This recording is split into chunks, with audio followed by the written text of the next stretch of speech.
Kitabul Haji, kitab mengenai ibadah haji. Bab wujubil haji wa fadlihi. Bab kewajiban melaksanakan ibadah haji dan keutamaannya. Wa qaulullahi ta'ala dan firman Allah di dalam surat Ali Imran ayat 97. A'udzu billahi minasyaitonir rajim. Bismillahirrahmanirrahim. Walillahi 'alan nasi hijjil baiti man istata'a ilaihi sabila. Wa man kafara fa innallaha ghaniyyun 'anil 'alamin. Dan karena Allah lah kepada manusia untuk melaksanakan haji kepada orang yang memiliki kemampuan di dalam perjalanan haji.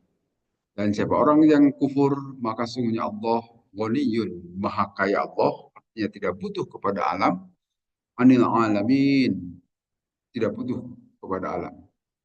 Hadis yang pertama, Haddatsana Abdullah bin Yusuf, akhbarana Malik an Ibnu Syihab an Sulaiman bin Yasar an Abdullah bin Abbas radhiyallahu anhu. Dari Ibnu Abbas radhiyallahu anhu, qala berkata Ibnu Abbas, karena ada Al-Fadlu Fadl, nama saudara Ibnu Abbas, Rodifa Rasulullah adalah yang suka ikut menunggang ontak Rasulullah SAW. Fajaat maka waktu itu datang imro'atun seorang perempuan min Hosh'ama dari kabilah Hosh'am. Faja'ala maka menjadikan al-fadlu fadl yang dulu melihat ilahi kepada itu perempuan. Watan dulu dan juga melihat itu perempuan ilahi kepada fadl. Wajala dan menjadikan an-Nabi Nabi Sallallahu Alaihi Wasallam yasrifu memalingkan Nabi wajah fadli kepada wajah fadl ila syikil akhori ke sisi yang lain. Fakolat maka berkata itu perempuan, ya Rasulullah wa ya Rasulullah, inna faridatallahi semuanya kefarduan Allah itu ala ibadah kepada hamba-hambanya fil haji dalam menunaikan ibadah haji. Adrokat juga telah mendatangi atau telah menemui itu ibadah haji abi kepada bapakku tetapi syaikhon kabiron yang sudah tua renta layas butuh yang tidak bisa menetap yang tidak tetap ala rohiyati di atas kendaraannya apa ahujju maka apakah boleh aku menghajikan anhu dari bapakku itu qala menjawab Nabi naam ya boleh. Wadhalika dan itu semua kejadian fi hajjatil wada'i pada kejadian haji wada. Nah, ini hadis menceritakan kewajiban melaksanakan ibadah haji. Tapi sebelumnya di sini diceritakan soal Fadl. Kalau tidak salah Fadl itu adalah adiknya Abdullah bin Abbas atau Ibnu Abbas. Nah, beliau itu suka ikut bersama Rasulullah SAW nunggang onta gitu kan di belakangnya. Dibonceng lah mungkin kalau sekarang naik motor. Nah, tetapi pada saat itu Fadl itu sedang ada di onta Rasulullah SAW, datanglah seorang perempuan, kemudian Fadl melihat kepada perempuan itu, demikian juga perempuan itu melihat. Tapi oleh Nabi, tidak boleh melihat, tidak boleh melihat gitu kan. Jangan melihat kepada perempuan. Nah, ini memberikan pelajaran kepada kita sesuai dengan surah di Al-Mu'minun atau surat An-Nur bahwa tidak boleh melihat perempuan terus-terusan kecuali pandangan pertama. Kalau pandangan kedua dan seterusnya. Kalau pandangan pertama itu adalah untukmu bahasanya. Tapi kalau pandangan kedua dan seterusnya itu olehmu. Artinya itu sudah menjadi dosa. Tapi kalau pertama kali tidak apa-apa itu dalam tidak disengaja. Tapi kalau berikutnya itu adalah kesengajaan. Nah, kelihatannya Fadl juga seperti itu, melihat kepada perempuan itu oleh Nabi, tidak boleh lihat kaum. Di wajahnya itu dilihatkan ke sisi berikutnya. Nah, nanti dalam Al-Quran juga begitu ya gutu min absorihim wa yahfadu ala furujihim. Harus memelihara terhadap pandangan-pandangan kita. Demikian juga tidak boleh terus-terusan memandang walaupun saat ini agak susah itu ya. Yang bisa memelihara pandangan itu akan merasakan halawatul iman, nikmatnya atau manisnya iman. Kalau kita mampu menahan diri dari memandang yang bukan muhrimnya. Kecuali nanti seperti antara guru dan murid, itu lain kan. Atau ada yang bertanya, itu tidak apa-apa. Tapi kalau di luar itu, tanpa ada alasan yang dibenarkan, tidak boleh memandang terus-terusan. Ada lawan jenis. Atau kalau seperti di toko, di warung, itu mesti ada dialog ya. Itu nggak masalah karena ada alasan. Tapi kalau tanpa alasan tidak boleh. Apalagi ngintip tidak boleh. Hal itu yang suka dilakukan di antara kita juga ya. Nah, itu adalah salah satu pelajaran yang bisa kita ambil dari hadis dari Nabi. Jadi hati-hati jaga pandangan. Nah, kemudian perempuan itu bertanya kepada Rasulullah, Rasul, salah satu keparduan, kewajiban untuk hamba-hamba Allah itu adalah melaksanakan ibadah haji. Nah, ibadah haji itu juga terkena kepada bapakku Rasulullah, tetapi bapakku itu orangnya sudah agak sakit-sakitan mungkin gitu ya. Sudah syaikhun kabiron, sudah tua renta, yang tidak bisa tetap duduk di atas onta mungkin. Zaman itu tentu saja kendaraan yang dimaksud adalah onta, bukan mobil. Yang tidak bisa tetap, sehingga kalau onta berjalan bisa saja dia jatuh, tidak bisa berpegangan. Nah, apakah saya bisa menghajikannya, wahai Rasulullah, dari bapakku itu? Jawaban Nabi, naam, boleh dihajikan. Dan itu terjadi pada haji wada. Ini yang dalam istilah sekarang kita mengenalnya haji badal. Haji badal itu menggantikan haji seseorang oleh orang lain.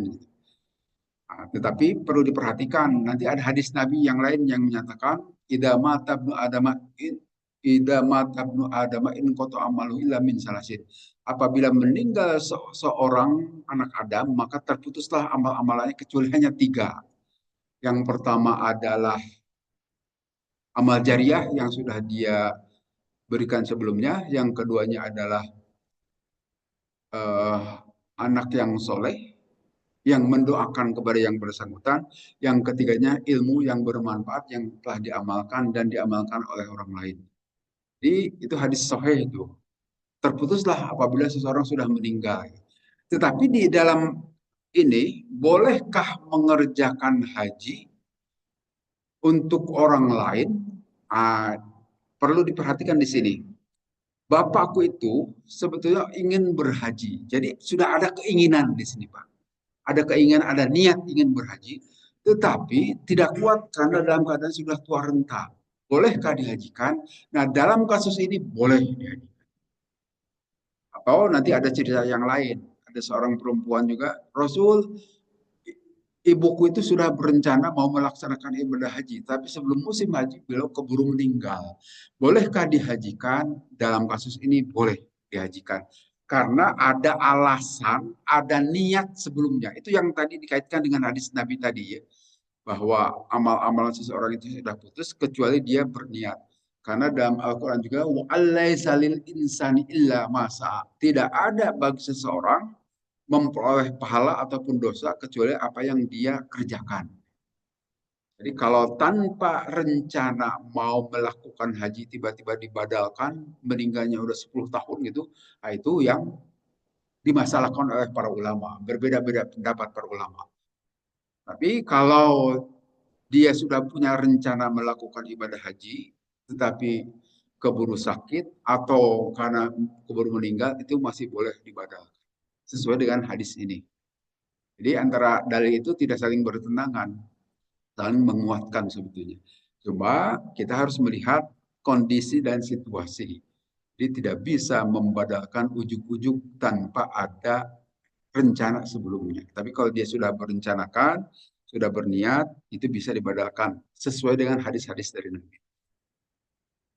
Nah, di sini wa aslu haji fil lugati al qasdu. Haji itu asal usul dalam bahasa artinya bermaksud, mau menuju ibadah haji.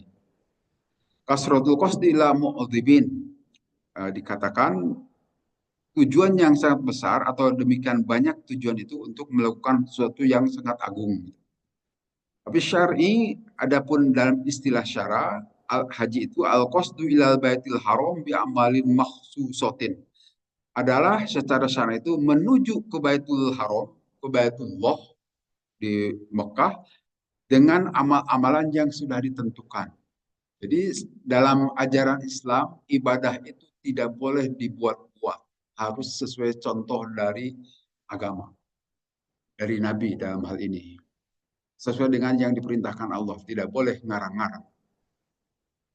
Sudah saya sampaikan sebelumnya, kalau dalam agama lain itu dikarang-karang oleh para pemeluknya, cara beribadah itu tidak bisa. Di dalam ajaran Islam itu harus sesuai dicontohkan dari sananya. Seperti dalam protokoler, kalau kita mau menghadap presiden kan tidak bisa kita membuat protokoler sendiri, tapi harus mengikuti protokoler yang sudah ditetapkan oleh protokoler presiden, baru kita diterima. Kalau ngarang-ngarang paling diusir oleh pas pampres misalnya gitu kan.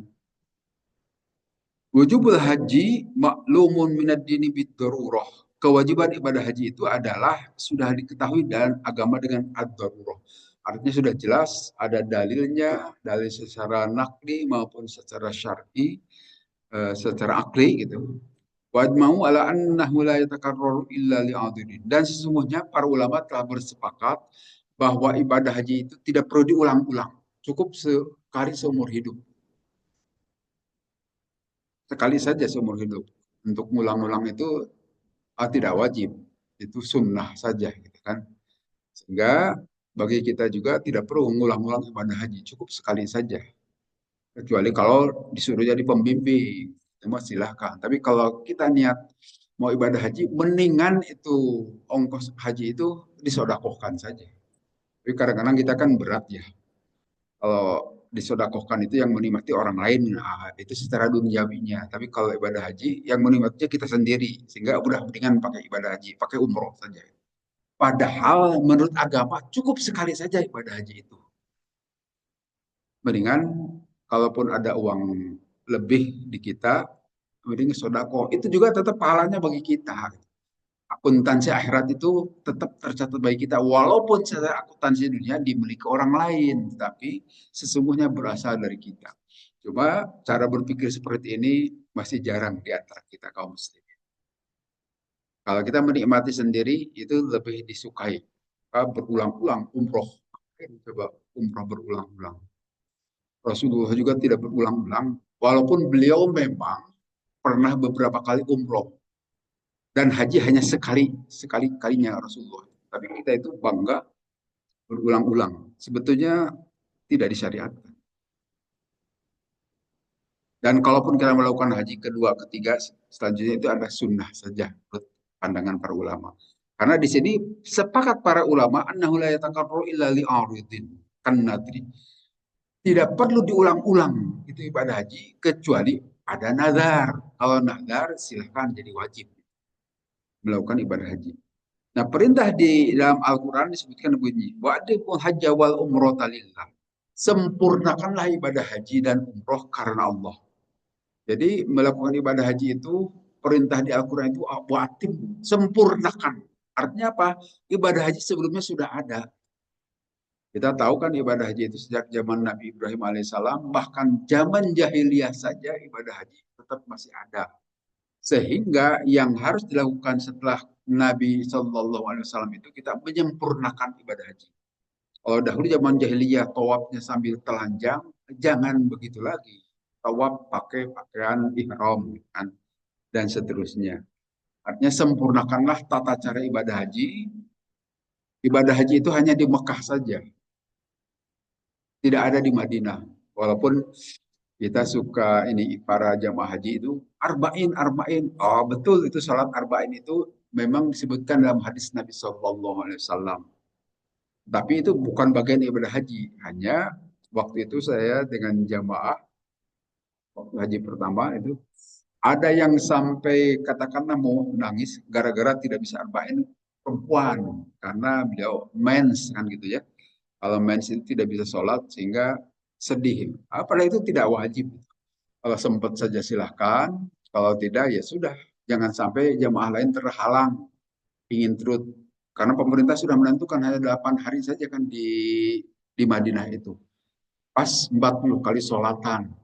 Nah, kalau ada yang ketinggalan perempuan, ya harus tambah harinya. Ya, tidak mungkin kan itu. Kita sudah dijatah harinya. Ya sudah, tinggalkan saja tidak apa-apa. Yang penting ibadah haji itu di Mekah. Di Mekah itu sebetulnya ibadah haji itu hanya 5 hari saya selesai cukup. Kita sampai 40 hari sampai sebulan itu ya karena masalah penerbangan saja ini. Masalah antrian. Hingga jadi berhari-hari. Tapi sesungguhnya ibadah haji itu 5 hari saja selesai.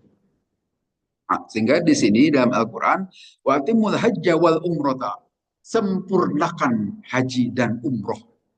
Jadi dari konteks ayat ini kita mengetahui bahwa ibadah haji itu sudah ada sebelumnya. Bil itmami al ikmalu ba'da syuru, menyempurnakan itu adalah bagaimana melengkapi tata cara ibadah haji sesuai dengan yang dicontohkan oleh Nabi Sallallahu Alaihi Wasallam. Itu saja. Sesuai dengan syariat.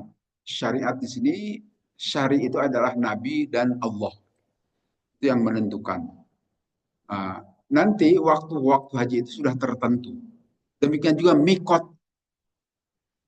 waktu ibadah haji itu sudah tertentu. Itu mulai bulan Syawal sampai bulan Dzulhijjah. Demikian juga mikotnya itu sudah tertentu. Ada dari Kornul Manajil, ada dari Juhfah, ada dari Yulamlam, ada dari Dzul Hulaifah. Nah, itu mikot artinya tempat memulai ibadah haji itu tidak bisa dari Indonesia gitu kan. Karena ini bukan mikotnya.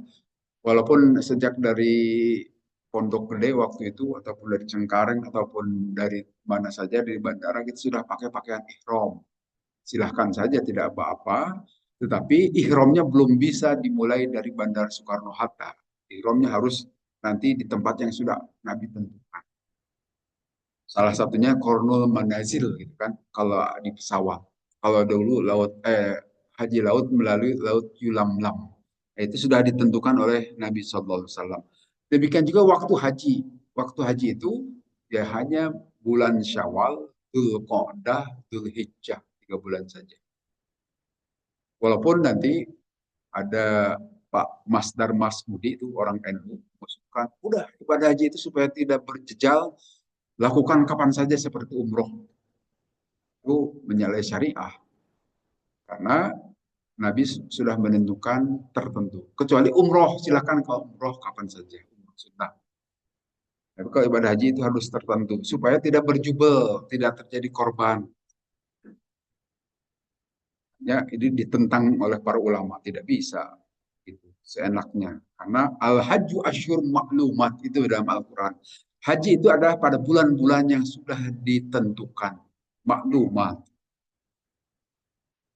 Wa nahla tahtasu bizzadi warrohilah. Demikian juga seseorang yang akan melakukan ibadah haji itu harus memiliki perbekalan dan harus ada kendaraannya. Artinya dalam hal ini syarat ibadah haji itu istitoah. Nah, istitoah itu lengkap di sini. Ada kesehatan badan, kesehatan jasmani, rohani, kemudian memiliki perbekalan. Demikian juga perbekalan untuk orang yang ditinggalkan keluarga kita misalnya. Kemudian kendaraannya ada, demikian juga keamanan di perjalanan juga terjamin. Silahkan, kalau kita tidak punya kemampuan itu tidak perlu haji. Jadi yang memiliki azad dan ar-rohilah di sini. Perbekalan untuk melakukan ibadah haji. La yasbutu al-hadisu alladhi fi dzikri zadi war rohilah wal ayatul karimah amatun laisat bimujmalatan wala tabtakiru ila bayanin. Nah, sudah tertentu bahwa harus tadi perbekalan ibadah haji itu. Jadi kalau kita dengan cara pinjam uang tidak perlu untuk melakukan ibadah haji. Nah, karena pinjam itu kan harus dibayar. Artinya kita belum mampu, ya udah nggak usah ibadah haji. Tapi kalau sudah mampu, silahkan. Tapi kalau zaman sekarang kan ibadah haji itu 10 tahunnya akan datang baru. Ah, pada tahun pertama kita mungkin uangnya belum cukup seongkos haji itu. Tapi dicicil selama 10 tahun, ya silahkan kalau dicicil seperti itu bisa-bisa saja. Karena eh, dalam waktu 10 tahun itu kita bisanya berusaha mengumpulkan ongkosnya. Kemudian taksimun annasu kismani, manusia itu terbagi dua, man yajibu alaihi al-haju wa man la yajibu. Ibadah haji itu dibagi dua, untuk orang yang wajib kepadanya haji dan orang yang tidak perlu haji. Artinya pasti begitu karena persyaratannya belum tentu semua orang mampu. Kalau dalam rukun Islam itu kan, rukun yang pertama syahadat, semua orang muslimin bisa mengucapkan syahadat. Kemudian yang keduanya sholat, semua orang Islam juga bisa melakukan sholat. Ya, mau berjamaah atau mau sholat sendiri. Tentu saja yang paling utama sholat berjamaah bagi kita. Ya. Pikirannya harus ke sana. Kecuali bagi orang yang tidak mampu, orang yang sakit, dalam perjalanan, atau ada alasan lain, silakan. Kemudian zakat, tidak semua orang harus mengeluarkan zakat. Hanya mereka yang mampu. Jadi tidak semua rukun Islam itu dikerjakan oleh semua kaum muslimin. Puasa juga begitu. Tidak semua orang bisa puasa. Karena orang sakit tidak perlu puasa. Apalagi haji. Yang haji itu hanyalah orang-orang tertentu. Tapi kalau di kita di Indonesia, makin ke sini makin banyak jamaah haji ya. Kemampuan kaum muslimin makin banyak. Tahun 90-an kalau kita daftar haji atau sampai tahun 2000 lah, 2000-an awal kalau kita daftar haji tahun ini langsung berangkat. Tetapi makin ke sini kelihatannya makin banyak jamaah haji sehingga daftar tahun ini belum tentu tahun ini berangkat. Nanti 10 tahun, 20 tahun lagi berangkat. Artinya kemampuan kaum muslimin itu makin banyak. Atau karena dibukanya kesempatan nabung mungkin ya. Sebetulnya belum punya ongkos untuk pergi haji tahun ini, tetapi ini waktunya 10 tahunnya akan datang, maka dalam 10 tahun itu bisa mengumpulkan ongkos haji. Karena pemerintah membuka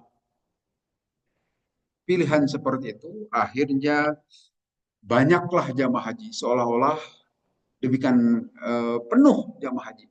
Tetapi karena ada dibukanya tabungan pemerintah itu kelihatannya. Kemudian babu qalil ta'ala ya'tu karijalan walaku dhamir ya'tina min kulli fajjin amik la syahadu manafi'a lahum. Di sini waktu seperti dijelaskan dalam surat Al-Hajj, Nabi Ibrahim itu diperintah supaya memanggil manusia wadzin fin nasi fil haji ya'tuka, dan serulah olehmu wahai Ibrahim kepada orang-orang untuk melakukan ibadah haji, maka akan datang itu manusia itu apakah berjalan atau menggunakan domir. Domir itu kendaraan yang menggelembung gitu kan. Di jalan itu berjalan kaki tentu bagi mereka yang dekat dengan kota Mekah atau dari Mekah sendiri. Wa akalaku lidomirin, dan juga menggunakan setiap kendaraan yang menggelembung. Nah, ini waktu saya ikut haji pertama dahulu, pas dengan orang Mesir. Tapi orang Mesir yang sudah lama tinggal di Indonesia. Terus sebagai ya ilmuwan juga, beliau memberikan penerjemahan domirin itu adalah yang menggelembung gitu kan. Kalau zaman Nabi yang menggelembung itu adalah perut unta, tapi kalau zaman sekarang itu adalah pesawat katanya gitu. Ini nyambung juga itu, walaupun itu kirata ya, kira-kiranya. Tapi betul bahwa sekarang ini jamaah haji banyak yang menggunakan pesawat terbang. Nah, itu sudah diisyaratkan dari ayat Al-Quran itu. Ya'tina min kulli fajjin amik, yang datang kepadamu dari setiap sudut yang sangat jauh, liyashhadu manafi'alhum, untuk menyaksikan kemanfaatan-kemanfaatan yang bisa mereka petik. Demikian banyak rahasia-rahasia haji yang kadang-kadang di luar nalar. Banyak peristiwa saya kira jamaah haji pernah merasakannya. Merasakan hal-hal yang di luar akal kadang-kadang itu tidak masuk akal, tapi itu terjadi pada saat menjalankan ibadah haji. Kemudian hadis berikutnya, haddatsana Ahmad bin Isa haddatsana Ibnu Wahab an Yunus an Ibnu Syihab an Salam bin Abdullah akhbarahu anna Ibnu Umar radhiyallahu anhu, sungguhnya Ibnu Umar radhiyallahu anhu qala, berkata Ibnu Umar, Ro'aitu, saya telah melihat Rasulullah kepada Rasulullah SAW yarkabu, menunggangi Rasulullah rohilatahu terhadap kendaraannya. Bidil Hulaipah dari Dul Hulaipah. Semayuhillu, kemudian Rasulullah bertalbiyah hatta tastawiyah bihi qaimatan. Sehingga ontaknya itu dalam keadaan berdiri tegak. Jadi ini menceritakan awal mula untuk melakukan ibadah haji. Saya melihat kata Ibnu Umar itu adalah putranya Sayyidina Umar, sahabat dekat Rasul juga. Beliau mengatakan, saya melihat Rasulullah SAW menunggangi kendaraannya. Tentu waktu itu adalah onta yang dipakai Rasulullah. Di Dzul Hulaipah. Nah, Dzul Hulaipah ini adalah mikot makani. Mikot tempat untuk memulai ihram haji. Dan disitulah kita niat haji. Jadi kalau untuk jamaah haji gelombang pertama, mikot makaninya itu adalah dari Bir Ali. Kalau sekarang istilahnya Bir Ali. Tapi dalam hadis Nabi disebutkan Dzul Hulaipah. Dzul Hulaipah itu sekarang sebutannya Bir Ali ya di Madinah. Keluar dari Madinah sedikit, di situ ada masjid, siap-siap wudhu dan seterusnya kita sholat sebelum sebelum ihram. Kemudian kita mulai niat, harus diucapkan niat memulai ibadah haji di Masjid Dzul Hulaipah. Nah, kalau kita gelombang satu, kan? Tapi kalau gelombang dua itu kita tidak ke Madinah dahulu, tapi langsung ke Mekah. Nah, kalau ke Mekah itu nanti pesawatnya itu melewati Kornul Manazil, sehingga memulainya itu apakah dari Kornul Manazil atau dari Jeddah. Kalau Jeddah kan tidak ada dalam hadisnya, tidak disebutkan dalam hadis Nabi. Apakah Jeddah itu mikot mekani? Tidak ada. Walaupun nanti ada para ulama yang berijtihad boleh dari Jeddah. Tetapi nanti di dalam pesawat juga suka diberitahu oleh pilot. Maka karena itu kita yang mau melakukan ibadah haji gelombang 2, mulailah menggunakan kain ihram sejak dari Indonesia, dari Soekarno-Hatta. Artinya tidak boleh pakai pakaian berjahit, jadi jangan pakai celana dalam juga, jangan pakai pakaian apa. Ya sudah, pakai itu saja kain ihram, kan? Walaupun dingin tuh di dalam pesawat itu, AC-nya lumayan juga, ya diselimutkan saja, tapi jangan ya belum ihram sih nggak apa-apa ditutup kepala. Tapi nanti kalau setelah ihram jangan sampai ditutup kepala untuk laki-laki. Kalau untuk perempuannya silahkan pakai kerudung. Nah, itu sebentar saja itu melewati Kornul Manajil. Bapak, nanti pilot yang suka mengumumkan, Bapak, Ibu, sekarang kita melewati Kornul Manajil. Silakan yang mau memulai ihram. Nah, itu sebentar sehingga niatnya itu hanya dalam beberapa detik saja. Sehingga harus sudah siap dalam pakaian ihram di Kornul Manajil. Jika gelombang 2. Tapi kalau gelombang 1 nanti kita ke Madinah dulu. Santai saja. Sehingga memulai mikot makanannya itu adalah dari Bir Ali atau dari Dzul Hulaipah. Dan itu yang dilakukan oleh Rasulullah. Rasulullah memulainya itu setelah beliau berada di atas kendaraan. Jadi sudah naik di onta, beliau membaca talbiyah. Seperti sekarang juga jamaah haji, kalau sudah naik bis gitu kan, boleh baca talbiyah sepanjang perjalanan. Dipimpin oleh ketua rombongan biasanya, ketua pembimbing haji itu membaca talbiyah. Walaupun lama-lama habis juga suaranya itu ya. Karena kejauhan tuh dari Madinah ke Mekah itu 400 km lebih, 450 kalau tidak salah. Lama-lama capek juga, ya sudah berhenti. Nanti setelah seger lagi, ucapkan lagi terus. Demikian juga jamaah haji, apalagi zaman Nabi naik onta. Berapa hari itu dari Madinah ke Mekah. Kalau menggunakan bis itu hanya dalam hitungan jam, kan? Tapi yang jelas selama di perjalanan dalam di atas bis kita, kalau sekarang ini, ucapkanlah tabiat. Demikian juga pada saat kita sudah di Kornul Manajil di dalam pesawat, ucapkanlah walaupun sendirian. Ucapkan tabiat ataupun tidak terlalu keras juga. Kemudian di hadis berikutnya, Hadatsana Ibrahim bin Musa akhbarun al-Walid, Hadatsana al-Zaid, Sami atau yuhadis an Jabir bin Abdullah radhiyallahu anhu, anna ihlala Rasulullah SAW min Dzul Hulaifah. Sungguhnya talbiyah Rasulullah SAW itu dimulai dari Dzul Hulaifah atau dari Bir Ali saat ini. Inastawat pada saat telah tegak, telah rata bihi rohilatuhu, kendaraan Nabi. Pada saat Nabi sudah berada di atas kendaraan, beliau membaca talbiyah. Sekali lagi kalau saat ini setelah di atas bis lah, tidak pakai ontak lagi kita kan. Bil ayati dalilun ala qatil balik anna rohilata laysat min syartis sabil. Nah, di ayat atau di hadis tadi bahwa kendaraan itu memang bukan syarat di perjalanan. Artinya bagi orang yang tinggal di Mekah ya sudah dari sekitar dari Mekah itulah ihramnya. Langsung tinggal datang ke Padang Arafah pada tanggal 9 ataupun tanggal 8. Dimulai dari kota Mekah. Demikian juga kita yang jamaah haji gelombang satu gelombang dua sama kan memulainya itu berangkat sekitar tanggal 8 ke Padang Arafah. Kenapa tanggal 8? Ya karena jamaah hajinya banyak, sudah jutaan sekarang. Kalau zaman Rasul masih puluhan atau bahkan hanya ratusan ribu saja paling banyak. Kemudian wakola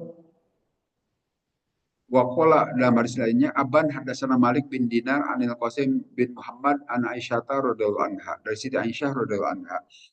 Karena Nabi sesungguhnya Nabi SAW ma'aha mengutus Nabi ma'aha beserta Siti Aisyah akhoha saudara itu Siti Aisyah Abdurrahman itu Abdurrahman Pak Maroha maka mengumrohkan itu Abdurrahman terhadap Siti Aisyah minat tan'im dari tan'im wahamalha ala kotabin dan membawanya di atas kendaraan beliau. Waqala Umar radhiyallahu anhu syuddur rihala fil haji fa innahu ahadul jihad. Harus siap-siaplah kalian melakukan ibadah haji karena haji itu merupakan salah satu jihad.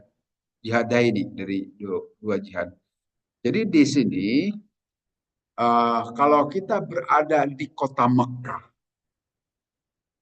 kemudian kita mau melakukan umroh. Nah, umroh mikotnya itu bukan dari kota Mekah. Kalau untuk umroh, kecuali untuk haji ya. Kalau haji boleh dari Mekah, tapi kalau umroh harus keluar dahulu dari kota Mekah. Ada 3 tempat. Yang pertama Tan'im, yang kedua Hudaybiyah, yang ketiga apa satu lagi lupa saya. Bukan, masih di kota Mekah. Lam-lam. Bukan. Satu lagi. Yulamlam itu jauh untuk haji. Yang di Ya. sekitar kota Mekah ada Tan'im, itu dekat saja itu Tan'im itu sudah di luar kota haram. Mekah itu kan kota haram, artinya tidak boleh dimasuki kecuali orang Islam. Nah, Tan'im itu di luar sedikit dari kota haram. Jadi ada batasnya kota Mekah itu sebagai kota haram, tanah haram. Nah, Tan'im itu di luar sedikit. Kemudian yang satu lagi itu ada Hudaybiyah. Hudaybiyah itu tempat dahulu Nabi SAW melakukan perjanjian juga. Sama Ji'ronah, satu lagi Ji'ronah. Oh iya. Ji'ronah, bukan Yulam mau kejauhan. Iya. Itu di sekitar kota Mekah. Ji'ronah, kemudian Hudaybiyah dan Tan'im. Itu dekat, itu di luar kota haram. Itu sebagai mikot makani untuk umroh. Jika kita ada di kota Mekah. Tapi kalau di luar kota Mekah yaitu tentu saja dari Qaulul Manajir, dari Yulamlam, dari Juhfah, dari Bir Ali dan sebagainya. Nah, kemudian di sini Siti Aisyah juga begitu ditemani. Nah, dalam hal ini kan tidak diizinkan perjalanan seorang perempuan sendirian. Zaman dahulu, mungkin beda dengan zaman sekarang ya. Kalau zaman dahulu, keamanan dan sebagainya, perjalanan itu harus sendirian. Nah, yang dilarang itu berjalan sendiri. Tapi kalau ditemani oleh muhrimnya boleh. Seperti Siti Aisyah dengan Abdurrahman. Abdurrahman ini kalau tidak salah adik atau kakaknya Siti Aisyah. Nah, itu dibolehkan oleh Nabi temani itu Aisyah melakukan umroh dari kota Tanim. Kota Tanim kalau kita naik dari Masjidil Haram itu paling 1-2 real saja itu kalau naik angkutan. Atau paling 5 real lah paling mahal. Jadi dekat saja. Mungkin kalau sekarang seperti daerah Ujung Berung atau mana, dekatlah kalau dari Bandung. Naik angkutan sebentar juga sampai. Itu adalah Tanim. Yang paling dekat ke kota Mekah itu Tanim. Yang agak jauh itu Hudaibiyah sama Jironah. Jironah juga agak jauh. Tapi sekali lagi kalau kita biasanya begitu kan jamaah umroh itu masuk dulu ke Mekah, kemudian pingin umroh lagi gitu kan. Nah, keluar dahulu harus ke Tanim, kemudian masuk lagi ke Masjidil Haram atau ke Jironah dahulu. Atau kita sekalian ziarah misalnya. Jamaah-jamaah umroh kan kerjaannya ziarah saja kemana-mana. Salah satu ziarah bisa saja ke Hudaibiyah, bisa juga ke Jironah atau bisa ke Tanim. Nah, sekalian ziarah, sekalian memulai ihram dari sana. Kalau mau melakukan ibadah umroh berkali-kali. Kemudian hadasana Muhammad bin Abi Bakar, hadasana Yazid bin Jure, hadasana Azroh bin Sabit bin An Usama bin Abdullah bin Anas. Qala berkata Abdullah bin Anas, Hajjah telah melakukan ibadah haji. Anasun Anas arohlin menggunakan kendaraan. Walam yakun dan tidak ada itu Anas itu syahihan sebagai orang yang pelit. Wahadasa anna Rasulullah sungguhnya telah menceritakan itu Sayyidina Anas. Anna Rasulullah sungguhnya Rasulullah SAW hajjah juga telah melakukan ibadah haji ala rohlin di atas kendaraan wakanat zamilata dan membawa perbekalan. Perbekalan zaman dulu mungkin bawa makanan dan sebagainya. Sekarang mungkin perbekalannya cukup uang gitu kan ya. Banyak di sana pasar. Tapi kalau zaman dahulu belum banyak pasar seperti zaman sekarang yang dibekal betul-betul adalah makanan. Itu yang dilakukan oleh Rasulullah SAW juga. Demikian juga Sayyidina Anas. Dan tentu saja di sana disebutkan di sini walam yakun syahihan, tidak pelit. Artinya suka berbagi. Jadi kalau kita jamaah haji juga mau berbagi makanan dengan rekan-rekan yang lain boleh. Dan biasanya begitu kan. Kita makan berjamaah dalam satu rombongan, saling bagi-bagi, ya boleh saja gitu kan. Apalagi jadi ketua rombongan itu, atau pembimbing itu dikasih dari semua jamaah. Jadi kita tidak bawa juga subur juga, Pak. Jadi pembimbing ibadah haji. Kemudian Hadasana Amr bin Ali, Hadasana Abu Asim, Hadasana Aiman bin Nabil, Hadasana Al-Qasim bin Muhammad, An Aisyah dari Siti Aisyah radhiyallahu anha sungguhnya Siti Aisyah, qalat berkata Siti Aisyah, ya Rasulullah, wahai Rasulullah, iktamartum, kalian semua sudah melakukan umroh. Walam tamir tapi aku belum. Pakola maka bersabda Rasulullah, ya Abdurrahman, hai Abdurrahman, idhab, pergilah engkau ketika dengan saudara perempuanmu ini, Amirha, maka umrohkan temani umroh itu Aisyah, minat tanim dari tanim. Pak maka menaikkan Abdurrahman kepada Siti Aisyah ala nakotin ke atas ontanya, Pak Tamarot maka berumrohlah Siti Aisyah. Jadi sekali lagi umroh itu ada ketentuan kan tidak boleh harus ada muhrim gitu kan kalau untuk perempuan. Nah, tetapi pengertian muhrimnya kalau zaman dulu mungkin melakukan perjalanan itu kalau naik onta ya sendirian atau berdua saja begitu. Sehingga di perjalanan rawan. Tapi kalau sekarang kan melakukan ibadah umroh ataupun mau melakukan perjalanan ke luar negeri itu tidak sendiri ya, mesti naik pesawat rame-rame kan. Sehingga kalau sekarang bolehkah perempuan berangkat haji atau bepergian keluar sendirian?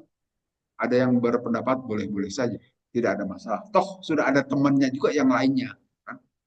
Sehingga kemungkinan terjadi pembegalan ataupun terjadi kecelakaan di perjalanan kecil kemungkinan, karena teman-temannya juga banyak. Seperti kalau naik ke luar kota naik bis misalkan banyak temannya juga. Kalau dia kena begal ya semuanya kena begal. Sehingga dalam hal ini boleh saja tidak ada apa-apa. Kalau zaman ini karena pemberangkatan itu rombongan rame-rame. Beda dengan zaman dahulu sehingga Nabi memberikan penjelasan kepada perempuan yang melakukan perjalanan tidak boleh kecuali harus ada muhrimnya. Muhrim yang maksud di sini ada laki-laki ataupun saudara perempuan yang lainnya. tidak boleh sendirian. Nah, kemudian umroh, kalau umroh kan tidak pernah disebut itu. Orang yang sudah melakukan umroh itu sebut apa?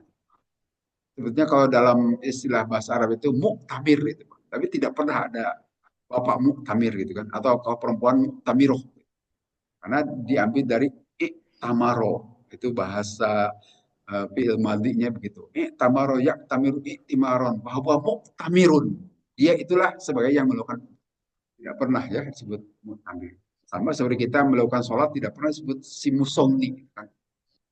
Kalau harus sebutnya musoli. Tapi kalau haji pasti disebut haji. Kalau tidak disebut haji marah. Ongkosnya berapa banyak? Ya, kalau tidak disebut haji itu tersinggung. Nah sebetulnya haji ini kalau menurut ceritanya itu memang disematkan oleh Belanda katanya, zaman penjajahan. Apa sebab? Karena pada zaman Belanda yang melakukan ibadah haji itu sedikit saja, hanya orang-orang yang kaya saja yang mungkin bisa melakukan ibadah haji. Hajinya juga berbulan-bulan kan, sampai 6 bulan barangkali karena naik eh, kapal laut, lama di perjalanannya bolak-balik. Orang sudah lupa, oh dia baru pulang dari haji gitu kan.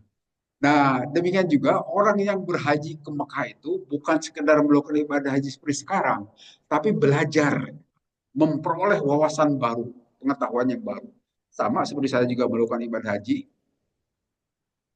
selalu saya juga belajar. Selalu di Masjidil Haram itu ada pengajian kan. Di Masjidil Haram ataupun di Masjid Nabawi. Selalu ada kumpulan pengajian. Dan saya selalu ikut itu. Kalau ada pengajian itu. Apakah pengajiannya pakai bahasa Indonesia ataupun bahasa Arab, saya ngikut. Ada pemberi pengajian itu orang Indonesia yang sudah mukim lama di Mekah. Menggunakan bahasa Melayu. Jadi bahasanya itu ya seperti orang Malaysia itu kan. Kalau kita ngobrol dengan orang Malaysia itu capek, Pak. Susah nangkapnya. Tapi lumayan banding dengan bahasa lain. Demikian juga ada yang menggunakan bahasa Arab. Itu kelihatannya saya orang Indonesia yang kebanyakan orang-orang bukan orang Indonesia, tapi saya ikut saja di situ. Kajian baik di Masjid Nabawi ataupun di Masjid Haram. Setiap ada pengajian, saya manfaatkan untuk belajar. Bahasan waktu itu tentang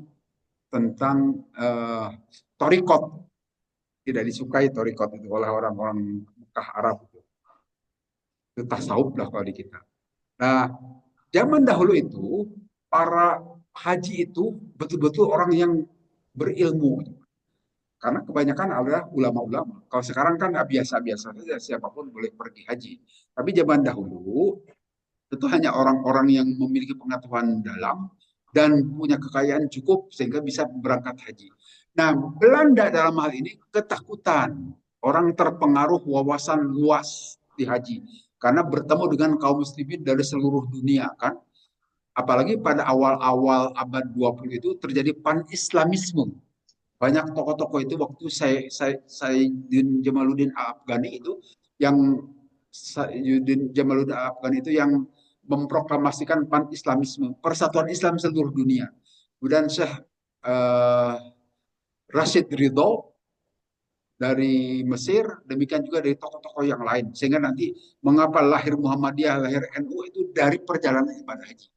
Nah, karena Belanda ketakutan terpengaruh dengan wawasan-wawasan itu, maka setiap haji itu diberilah gelar haji untuk menandai kalau terjadi mempengaruhi terhadap masyarakat ini si haji ini harus ditangkap misalnya gitu. Karena bisa saja memberikan pengaruh kan terhadap warga masyarakat. Maka haji itu kepada setiap orang yang pulang dari haji diberilah gelar haji. Karena sebetulnya di awalnya dari Belanda ketakutan. Karena orang itu makin bertambah wawasannya, makin bertambah pengetahuan. Karena kalau zaman dahulu belum ada televisi, belum ada telepon, belum ada WA seperti saat ini. Kalau sekarang kan kita bisa dapat pengetahuan bebas walaupun kita tidak melakukan perjalanan kemanapun, bisa mengetahui, gitu kan. Tapi zaman dahulu itu kalau kita tidak melakukan bepergian, ya tidak nambah pengetahuan kita. Nah, dalam hal ini Belanda ketakutan, maka disematkanlah gelar haji kepada orang-orang yang pulang haji dalam rangka untuk pengawasan sebetulnya. Tetapi kemudian terus dipakai oleh kita kan sampai zaman merdeka. Pakailah gelar haji. Ya, iya boleh-boleh saja, tidak masalah sih. Tetapi jangan perlu tersinggung kalau kita tidak dipanggil Pak Haji gitu kan.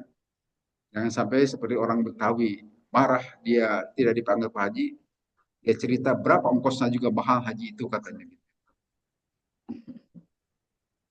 Tapi di ibadah yang lain tidak pernah kita dipanggil atau muzaki kan tidak pernah kalau kita suka berjakat si orang yang jakat atau soim orang yang berpuasa kan tidak pernah atau musolli orang yang sholat tapi haji saja karena tujuannya politis waktu itu haji itu dan berlaku terus sampai saat ini. Wa tasmiyatul haji jihadan imam bin babit taghlib au ala haqiqah. Nah, kemudian nanti Nabi SAW memberikan penjelasan haji itu jihad untuk kaum perempuan. Karena pelaksanaan ibadah haji itu memang berat, Pak. Hanya bagi orang yang sehat. Walaupun sebetulnya hanya 5 hari pelaksanaan ibadah haji, tapi persiapannya itu mungkin lama. Sehingga saat ini saja kita masih butuh waktu 40 hari untuk melakukan ibadah haji. Kelihatannya makin ke depan makin dipercepat lagi, gitu kan. Makin banyak pesawat-pesawat yang uh, supersonik. Yang supersonik itu kecepatannya melebihi kecepatan suara, gitu. Tetapi bisa menghancurkan kaca-kaca yang ada di permukaan bumi itu, supersonik. Sudah ada sebetulnya pesawat supersonik itu yang Concorde itu dulu di konsorsium antara Inggris dan Perancis itu, tapi kemudian dipensiunkan karena tadi merusak permukaan bumi, Pak. Pesawatnya itu demikian cepat melebihi kecepatan suara, tetapi suaranya itu bisa menghancurkan kaca-kaca di bangunan yang ada di permukaan bumi. Kalau pas melintas di atas, sehingga sekarang tidak dioperasikan lagi. Tetapi kalau sekarang ke Jeddah saja kan 9 jam, mungkin dengan supersonik bisa lebih cepat lagi. Dalam waktu 5 jam selesai gitu. Nah, sehingga jamaah haji juga mungkin bisa lebih cepat lagi bepergiannya. Sehingga tidak perlu sampai 40 hari. 40 hari itu karena yang menunggu antrian pesawat kelihatannya. Nah, kemudian Nabi SAW di sini beliau pergi haji membawa perbekalan. Nah, perbekalan seperti sekarang juga kita mempunyai koper yang besar dan juga tentengan. Nah, silakan itu juga sejak zaman Nabi juga selalu dibawa begitu. Tetapi tentu sekarang ada aturannya, tidak boleh bawa cairan, tidak boleh bawa senjata tajam misalnya. Kalaupun bawa senjata tajam simpan di koper, jangan di tentengan gitu. Takut nanti di atas kabin pesawat kita jadi teroris mungkin ya. Bawa-bawa pisau dan sebagainya pada takut nanti penumpang. Kemudian babu fadil hajil mabrur. Bab keutamaan haji yang mabrur. Haddatsana Abdul Aziz bin Abdullah haddatsana Ibrahim bin Sa'ad an Zuhri an Sa'id bin Al-Musayyab an Abi Hurairah radhiyallahu anhu. Qala berkata Abu Hurairah, suila ditanya, siapa Nabi Nabi sallallahu alaihi wasallam, ayyul amali afdal? Amal-amalan apakah yang paling utama wahai Nabi? Qala menjawab Nabi, imanun yang pertama beriman billahi kepada Allah wa rasuli dan kepada Rasulullah. Ila summa mada. Kemudian apa lagi wahai Rasul? Qala menjawab Nabi, jihadun fi sabilillah. Berjihad di jalan Allah. Ila summa mada. Kemudian apa lagi wahai Nabi? Qala menjawab Nabi, hajjun mabrurun. Yang ketiganya adalah haji mabrur. Itu amal-amalan yang paling utama. Nah, hadis ini beragam jawaban Nabi, tergantung siapa yang bertanya kelihatannya. Karena di hadis lain disebutkan amal-amal yang paling utama itu adalah sholat di awal waktu dengan berjamaah. Tapi kalau di sini jawaban pertama adalah beriman kepada Allah dan Rasulnya. Dan apalagi wahai Nabi, jihad di jalan Allah. Bersungguh-sungguh dalam berjihad di jalan Allah. Sungguh-sungguh di sini mungkin dalam istilah kita sekarang istiqomah. Istiqomah tetap kita menjalankan perintah Allah. Ini aja yang gampang bagi kita itu sholat berjamaah. Tetap istiqomah lakukan itu. Itu juga jihad. Kan kadang-kadang kita suka malas untuk melakukan sholat berjamaah. Mendingan di rumah saja. Apalagi sendirian. Wah itu tidak ada jihadnya itu. Jalanlah, keluarlah, paksakan, kalahkan nafsu kita untuk melakukan ibadah. Nah, itu amal-amal yang utama. Jadi berjihad di jalan Allah dengan memaksakan diri juga itu sudah dapat pahala. Apalagi kita sholat berjamaah. Makin banyak sebetulnya pahala. Kemudian yang ketiganya adalah haji mabrur. Haji mabrur. Haji yang baik. Dalam hadis lain sebutkan laisal jaza untuk haji. Tidak ada balasan untuk haji mabrur kecuali surga. Tapi tidak gampang untuk menjadi haji mabrur.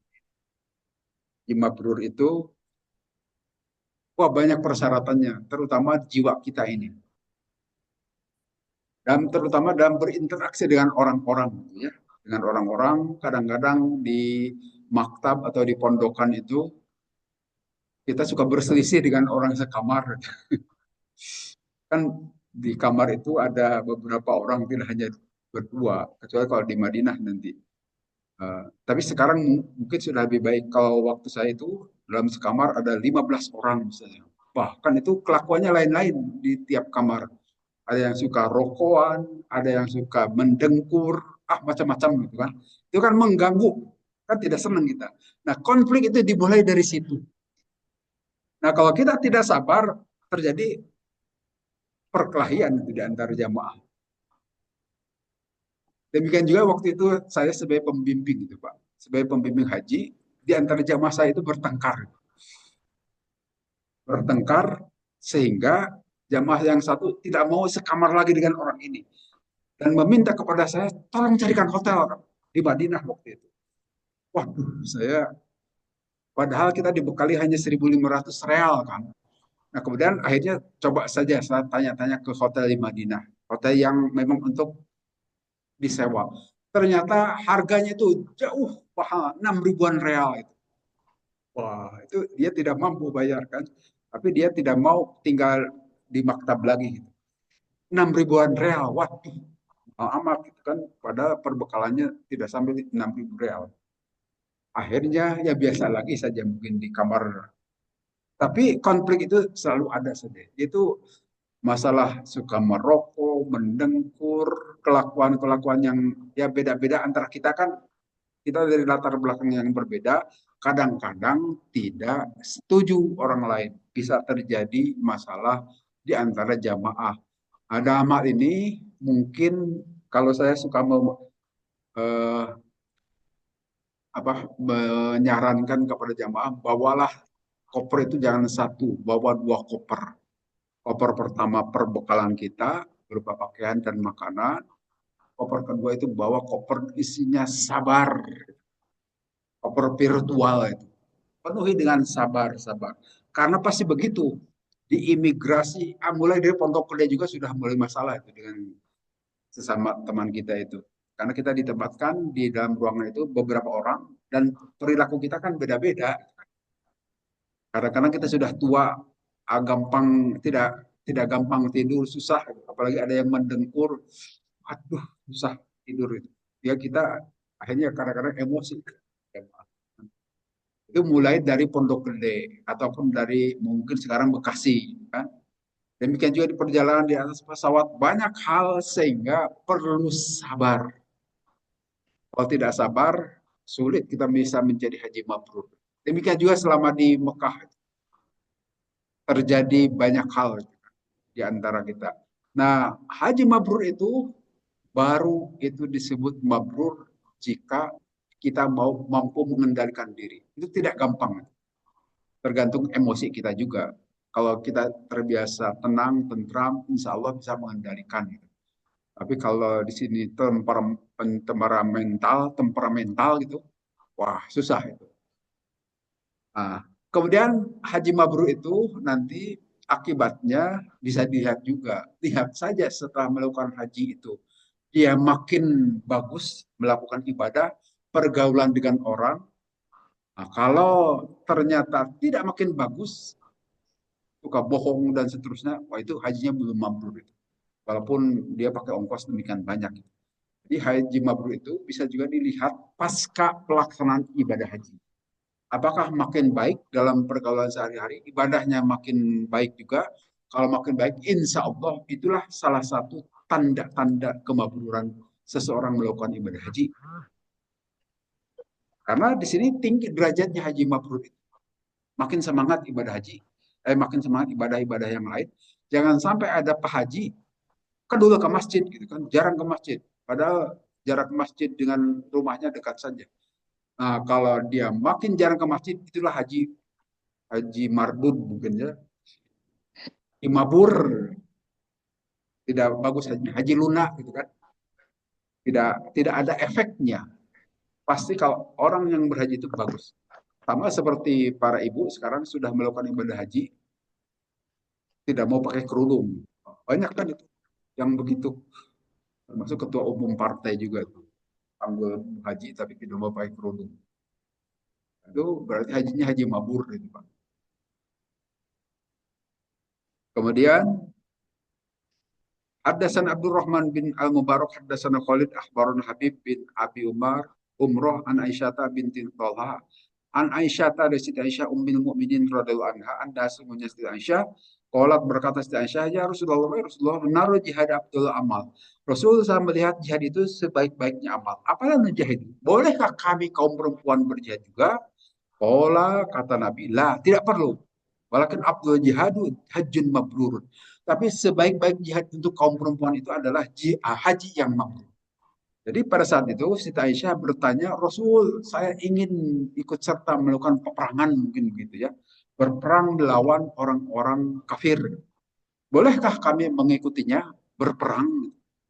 Nah, kata Rasul, tidak perlu kalian, wahai kaum perempuan, kalaupun kalian mau melakukan jihad, lakukanlah haji dengan mabrur. Haji mabrur itulah jihad bagi kaum perempuan. Tetapi tidak gampang sekali lagi. Butuh kesiapan jiwa yang kuat. Walaupun bisa dilakukan. Mungkin. Kemudian hadasana Adam, hadasana Subah, hadasana Sayyar Abu Hakam, Qala sami itu Abu Hazim, Qala sami itu Abu Hurairah radhiyallahu anhu. Qala berkata Abu Hurairah, sami itu saya mendengar Nabi sallallahu alaihi wasallam yaqulu bersabda Nabi, man siapa orang haji yang melakukan ibadah haji lillahi karena Allah, falayar pus maka janganlah agak-agak porno gitu kan. Melakukan hal-hal yang sifatnya pornografi melakukan itu. Walayak suk dan juga jangan pasek. Roja'a maka dia akan kembali setelah melakukan ibadah haji kayaumi waladat seperti waktu pertama kali ibunya melahirkannya. Artinya bebas dari dosa. Kalau ibadah haji dilakukan dengan benar. Nah, kemudian di dalam hadis lain disebutkan di sini. Qalu ya Rasulullah ma birrul haji. Wahai Rasulullah, apakah yang disebut dengan haji mabrur itu? Qala it'amut ta'am wa ifsya'us salam, yaitu memberi makanan dan juga menyebarkan keselamatan salam. Jadi salah satu efek barangkali setelah haji itu jangan pelit nanti.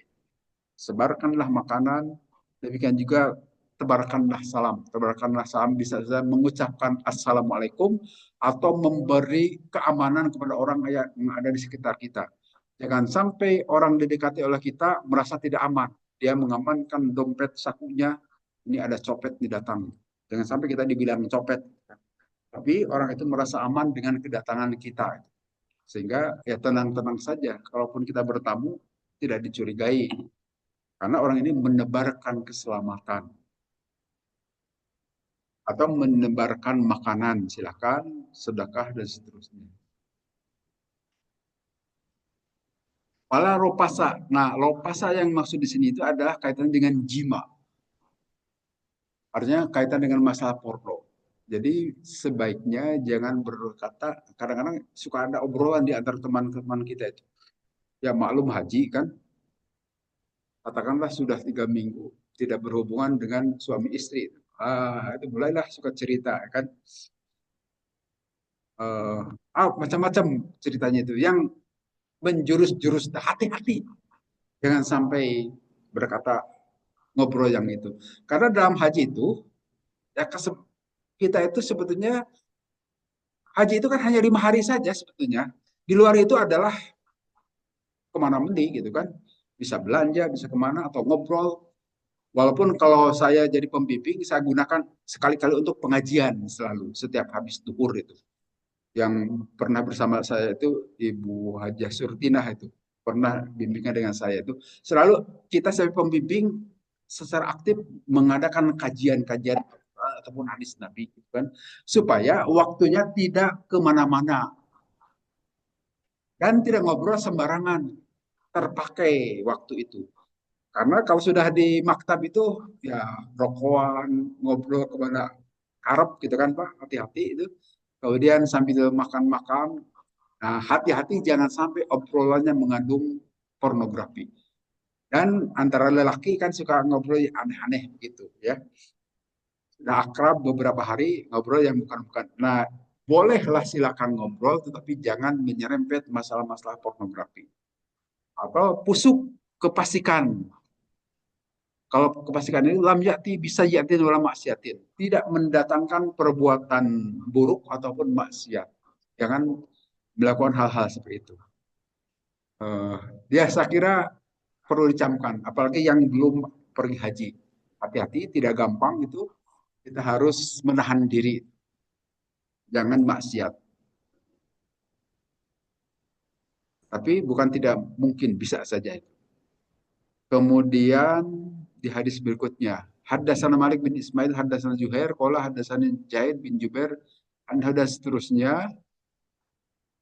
Min aina yaju abi an a'tamiro. Dari mana saya boleh memulai umroh? Qala menjawab itu sahabat, Parodoha telah memerlukan Rasulullah SAW di ahli Najdin untuk ahli Najd Kornan dari Kornul Manajil, wa ahli Madinah untuk orang Madinah itu Hulaifah, wa ahli Syam Al-Juhbah. Nah, ini hadis yang menyatakan mikot-mikot makani telah ditetapkan oleh syari, telah ditetapkan oleh syariah. Kalau orang itu datang dari Najd, itu di Kornul Manajil, itu yang suka dilewati pesawat dari Indonesia melalui Kornul Manajil. Kemudian kalau kita datangnya dari Madinah, dari Dul Hulaifah, Dul Hulaifah sekarang sebutannya Bir Ali, sama saja itu Dul Hulaifah. Kemudian kalau orang datang dari Syam, Syam itu dari utara, itu dari Juhbah. Atau kalau dari Irak itu Datu Irkin. Ada hadis yang lain yang menyatakan seperti itu. Dan tidak pernah disebutkan Jeddah. Walaupun sekarang bandara internasional untuk masuk ke Mekah itu melalui Jeddah. Tapi nanti ada ijtihad ulama membolehkan kita memulai ihram dari Jeddah.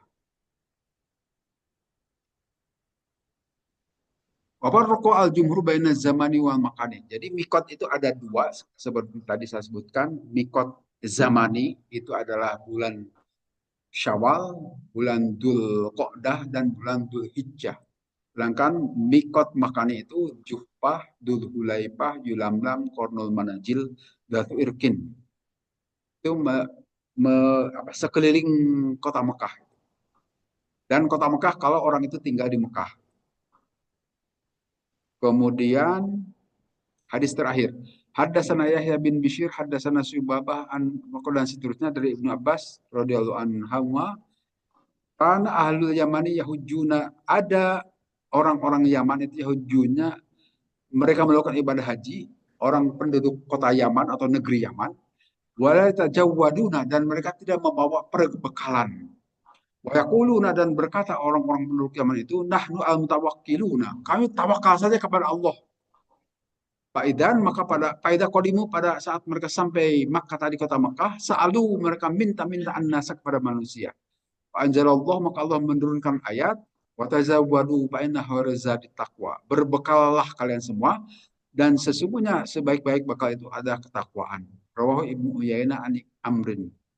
Nah, disebutkan di sini waktu itu ada sebagian penduduk Yaman melakukan ibadah haji tapi tidak membawa perbekalan. Ini masih zaman Nabi.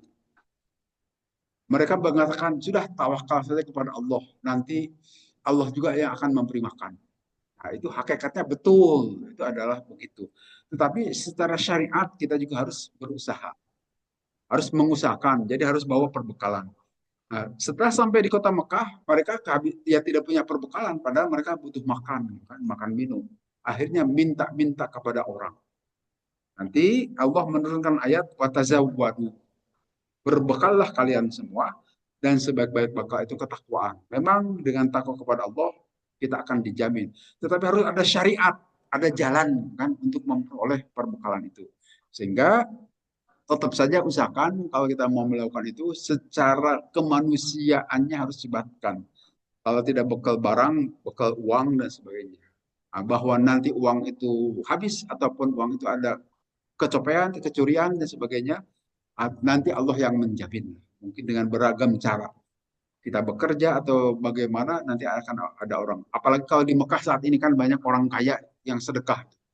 Jadi tanpa perlu kita membeli juga sebetulnya cukup dengan pemberian dari orang-orang yang suka sedekah di Mekah maupun Madinah.